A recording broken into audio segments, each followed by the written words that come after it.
ఎలాంటి గొప్ప పరిచర్య అయినా నువ్వు చేసి ఉండొచ్చు గాక, నువ్వెంత గొప్ప ప్రార్థనా పరురాలు అయినా, ప్రార్థనా పరుడు అయినా అయ్యుండొచ్చు గాక, ఎంతో చక్కగా పాటలు పాడుతూ దేవుని స్తుతిస్తూ ఉండవచ్చు గాక, సహోదరా సహోదరి, నీలో పరిశుద్ధత లేకపోతే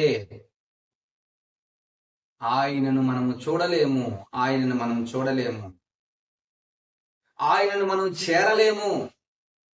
కాబట్టి ఒకసారి మన యొక్క హృదయాలలోకి మనం తొంగి చూసుకుందాం, మన జీవితాలలోకి మనం ఒకసారి పరిశీలనగా చూసుకుందాం. పరిశుద్ధంగా మనం బ్రతుకుతున్నామా? పరిశుద్ధతను మనం కాపాడుకుంటా ఉన్నామా?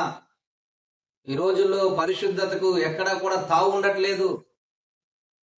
అనేక రకాలైన కామాభిలాషల యందు ఆసక్తులైన వారిగా ఉంటూ వారి వారి జీవితాలను, వారి వారి ఘటాలను పాడు చేసుకుంటున్న వారిగా ఉంటా ఉన్నారు అనేక మంది జనాంగం.